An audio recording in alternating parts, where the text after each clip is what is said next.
So hello everyone, welcome back to my new mini blog. আমি অনামিকা চলে এসেছি তোমাদের সাথে আরেকটা নতুন মিনি ব্লগ নিয়ে। আমি গিয়েছিলাম একটা ব্রাইডাল শ্যুটে, মানে মডেল হিসাবে আমাকে নিয়ে গিয়েছিল।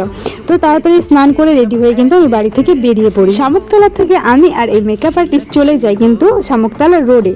তো মেকআপ আর্টিস্টের আপডেট ছিল ওনার মুখ কিন্তু দেখানো যাবে না ভিডিওতে, তাই ওনার কোনো রকম মুখ কিন্তু আমি দেখাই। আর মেকআপ আর্টিস্ট কিন্তু ছিল আমার বান্ধবীও, তাই আমরা দুজনে মিলে চলে আসি যেখানে শ্যুট করা হবে সেই জায়গাটাতে।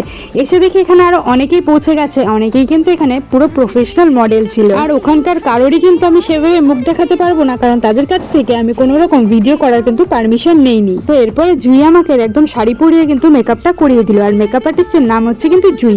সো এর আগের কোনো রকম ভিডিও ক্লিপ কিন্তু আমার নেওয়া হয়নি। তারপরে ও আমাকে বসিয়ে দিল কলকা করতে। তো কলকাটা জাস্ট শুরু করেছে, এর আগেই কিন্তু ভীষণ সুন্দর লাগছে। তারপরে তোমাদেরকে ফাইনাল লুকটাও দেখাচ্ছি।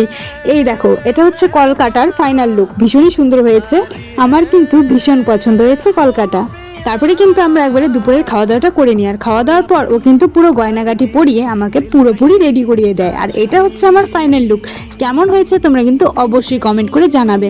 আর এরকমই সুন্দর মেকআপ যদি তোমরা চাও তাহলে কিন্তু অবশ্যই তোমরা জুইয়ের সাথে কন্ট্যাক্ট করতে পারো, আমি ওকে মেনশন করে দেবো। সাজানো যেহেতু কমপ্লিট, তাই কিন্তু ফটোশ্যুটও শুরু হয়ে গেল। পরপর সবার কিন্তু ফটোশ্যুট হয়েছে, দেখতেই পারছো আরও কয়েকজন ফটোশ্যুট করছে।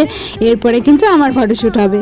এই দেখো, এখানে বসে আছে সমস্ত মডেলরা। আজকে যেহেতু এক্সাম ছিল, সমস্ত স্টুডেন্টরা নিজেদের হাতের কাজ কিন্তু দেখিয়েছে আজকে। তো আজকের ব্লগটা কিন্তু ছিল এই পর্যন্তই। তোমাদের কেমন লাগলো অবশ্যই কমেন্ট করে জানাবে। Thanks for watching.